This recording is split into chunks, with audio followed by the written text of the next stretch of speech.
What's up, Tailgaters? My name is Tailgate Nate. Welcome back to my channel. You guys know what time it is. It's Thursday. It's time for my week for predictions. There are some really interesting games going on this week. Lots of teams possibly on upset alert.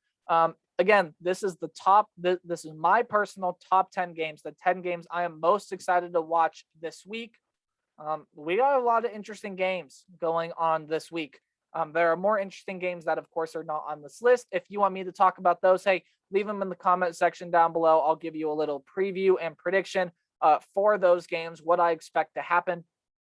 But hey, even leave your predictions down below for the 10 games that you will see on this list. You can also like, share, subscribe, do all that good stuff. It all helps support the channel, and it all really does mean a lot to me. So without further ado, let's go ahead and get into this week's prediction video. And we're going to start off with a battle in the Windy City, as Jack Cohn is going to be facing his former team as the 12th ranked Notre Dame Fighting Irish. They're going to be battling the 18th ranked Wisconsin Badgers in Soldier Field, as I just mentioned, in the Windy City in Chicago. All times you're going to see are of Eastern Standard Time, and all lines and odds are subject to change there as of recording this video. So this is the big noon game on Fox. Wisconsin right now, as of recording this video, favored by 6.5 points. 46.5 is the over and under.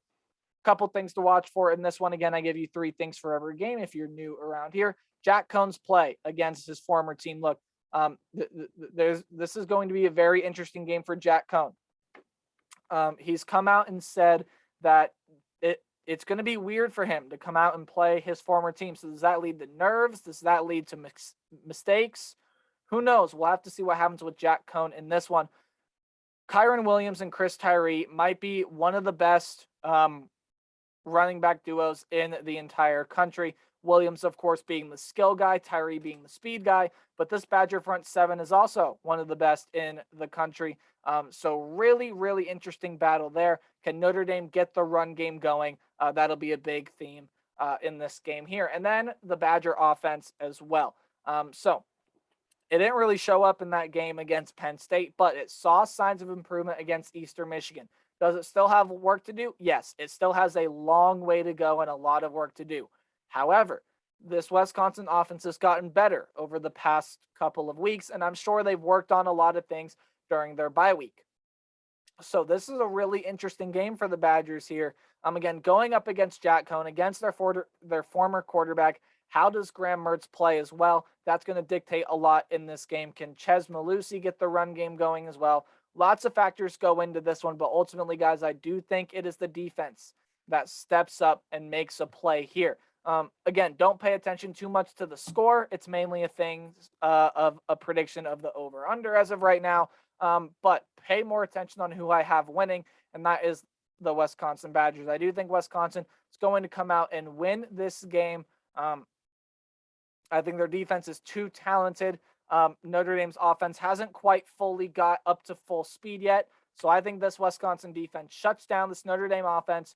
They are able to come in here to Soldier Field and pull out a nice win as Notre Dame gets a loss to start off the toughest stretch of their season. LSU and Mississippi State are going to hope to gain momentum as the SEC gauntlet approaches. Of course, LSU had that loss. LSU had that loss to UCLA in week 1, and just, I believe, last week, Mississippi State had that controversial loss to Memphis.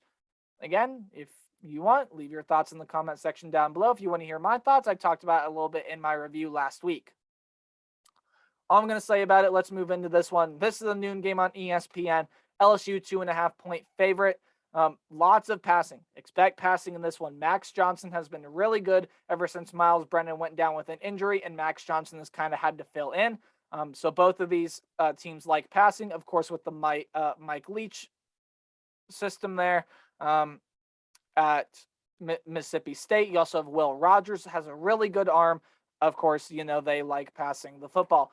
Get pressure on the quarterbacks. That's one thing that both of these teams are good at, and third down defense is going to be key as well.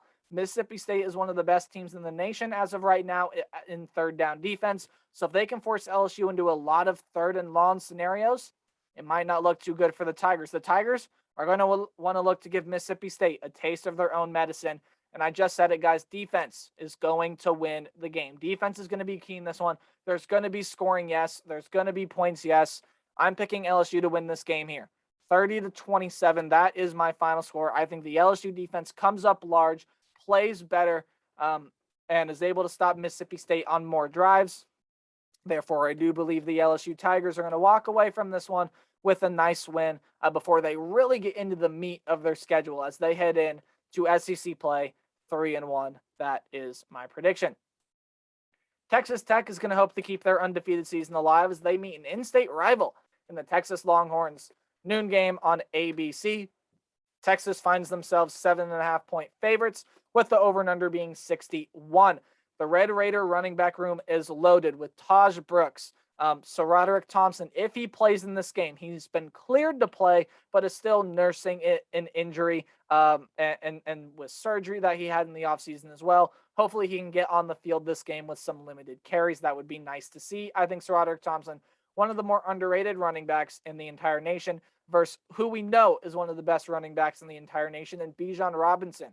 And it's going to be hard for Tech's run defense to contain him, as I just looked there, as you see at the third bullet point. But we'll come back to that third bullet point because I got to talk about the quarterback battle. Tyler Shough and Eric Ezukama have a great connection this year, and Casey Thompson is now that starter for Texas.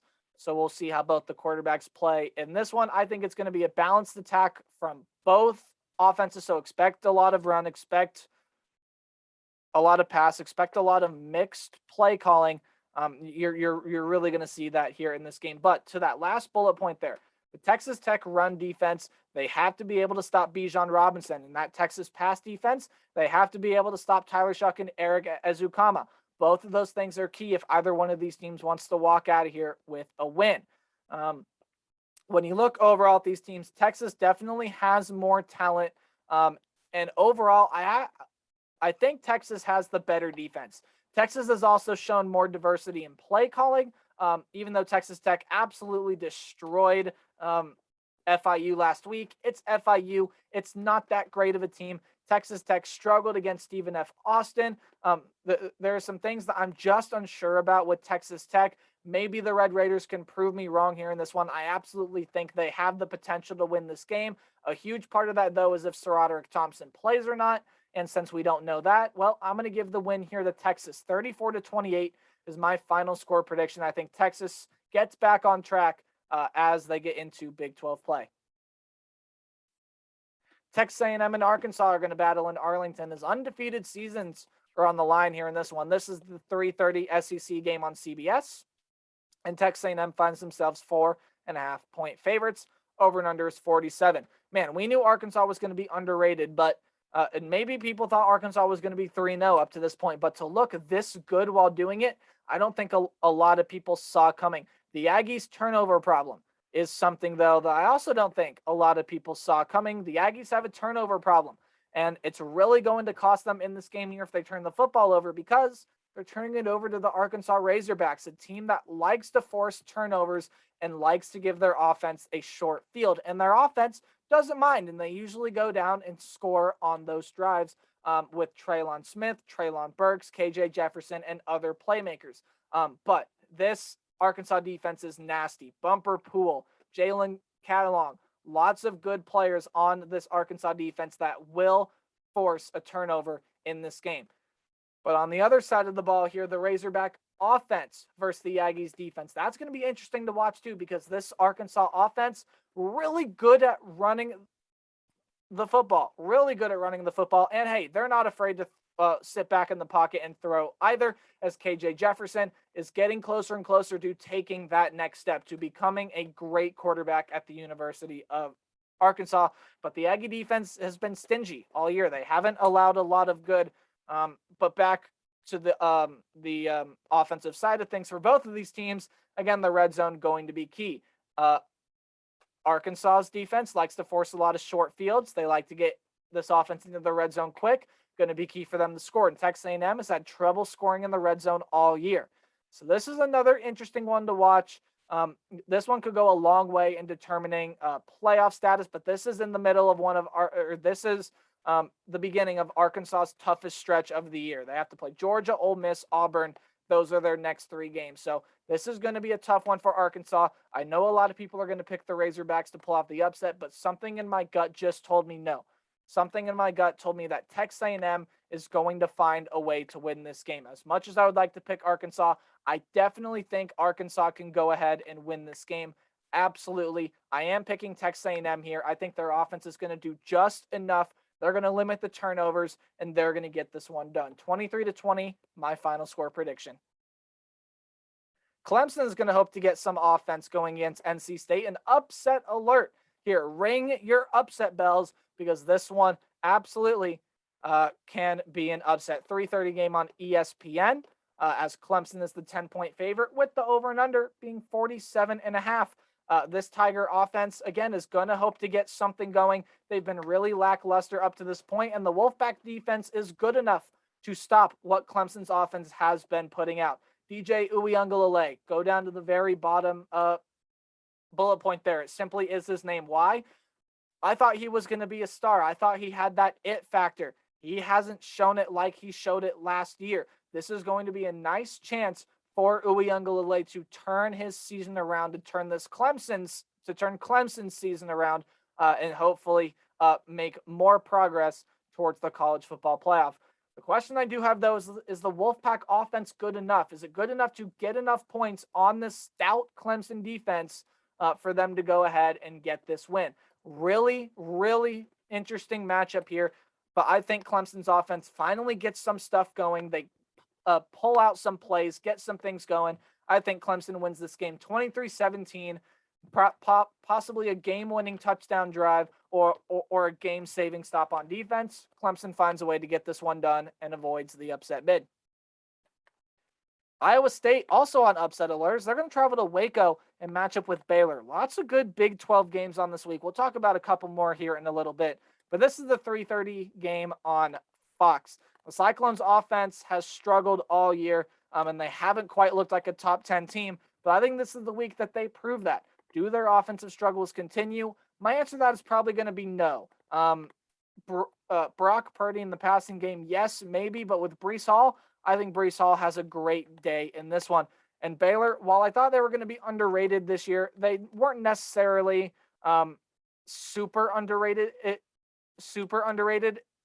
in my mind, but man, was I wrong. This is a surprisingly good Baylor offense, also a surprisingly good Baylor defense. But going back to the offense, they are top 10 in a lot of categories in the nation, such as yards per game, points per game, things like that. So this is a really good Baylor offense coming into this one, but they're running into an Iowa State defense that is playing elite levels of football right now, and it's going to be a defensive battle. Yes, I know that's weird to say. A defensive battle in the Big 12. What?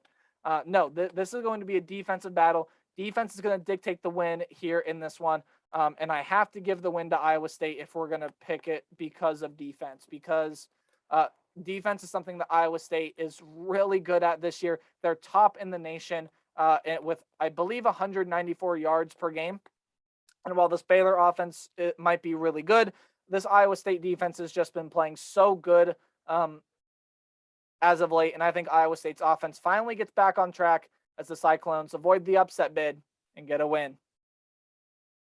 Rutgers is going to get their first true test and challenge the Michigan Wolverines with the nation's best run game. I'm not going to talk about this one too much, but the line is 20.5 in favor of Michigan, 3:30 game on ABC, with the over and under being 49.5. Hassan Haskins and Blake Corum are the best run game in the nation, but the Knights' run defense has looked pretty good at points throughout the season. I know statistically it's not that great, but overall it has looked pretty good.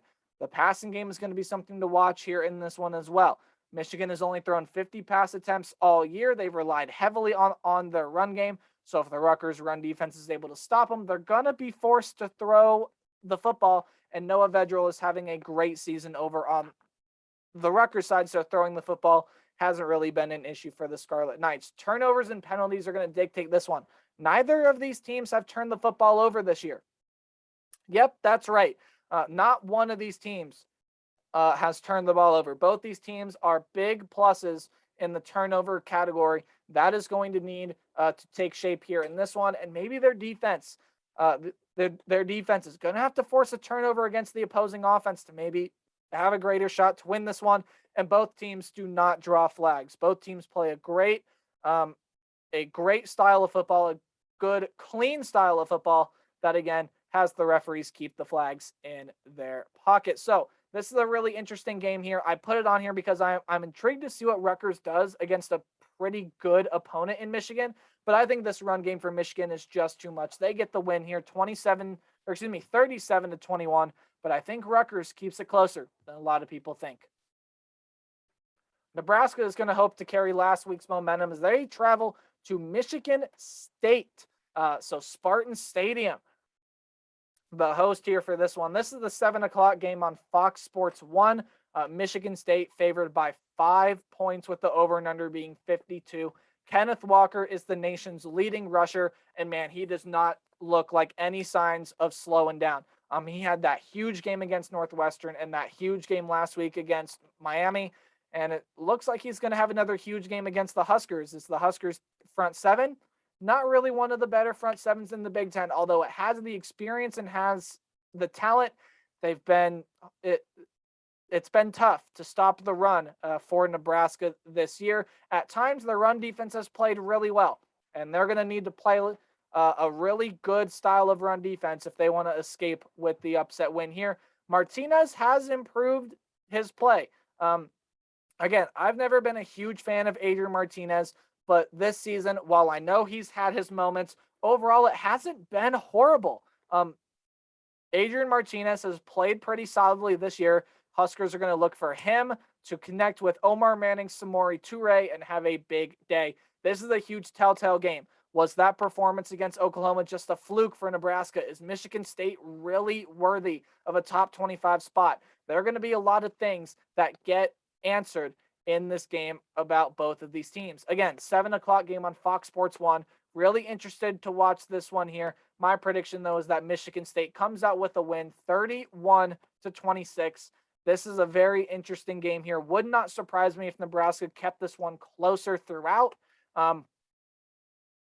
I think the final score is indicative of the way that both these two teams are going to play this game. It's going to be a hard-fought classic, tough it out, Big Ten game, and I think Michigan State comes out on top. Their first win as a ranked team in quite some time. Kansas State and Oklahoma State are going to meet in an undefeated Big 12 battle as the Oklahoma State Cowboys find themselves 6-point favorites with the over and under being 46.5. You can watch this game exclusively on ESPN Plus. So if you pay for ESPN Plus like I do, you're going to be able to watch this one. And please tune into this one if you have ESPN Plus, because this is going to be a pretty interesting game. The run offenses for both of these teams are the highlights of their respective offenses. When you look at Deuce Vaughn in the backfield for Kansas State and Warren in the backfield for Oklahoma State, both of these teams have some really, really good run games. Spencer Sanders, though, I think that's going to be the story to watch here in this one. Only 74 yards passing last week. Does that improve? Does that get better this week? We're going to find out. And then the lines. Look, run defenses, when you look at that first bullet point, are going to be something you got to watch for in this game because both these teams are going to want to stop the run, and they're going to need some great run defense to do it. But the lines, especially the offensive lines, are going to have to take control of this one here for their respective teams if they want to walk away with a win. When I saw Kansas State was in the top 25, I understood why, but at the same time, I didn't. I think Oklahoma State overall is a better team than Kansas State. Wildcats proved me wrong in this one, but I do have the Cowboys winning this. 24-20 is my final score prediction as the Cowboys lasso their way to a win and put themselves in good position in the Big 12 race. I think the winner of this game puts themselves in better position than a lot of people might think in the race for the Big 12 title. A team that is already in the midst and probably the front runner in the Big 12, though in the midst of the Big 12 title race, Oklahoma. West Virginia is going to travel to face Oklahoma as they meet in primetime. An interesting test for Boomer Sooner. 7:30 game on ABC. This is the prime time game. And this one, again, this is another telltale game here for Oklahoma. They are 17-point favorites with the over and under being 55.5. I think that line is too high. I didn't quite get it when West Virginia wasn't ranked in the top 25 coming off of that win against Virginia Tech. But again, the voters just felt like other teams were better, which again, no problem with that. But I think West Virginia is a team that doesn't get as much credit as it deserves. The Sooner offense has been pretty inconsistent up to this point. Haven't been able to run the football as well as in years past, but this Mountaineer defense has still continued to look like one of the best defenses in the nation. But the Mountaineers on offense have turnover problems. They're one of the worst in the nation in turnover margin.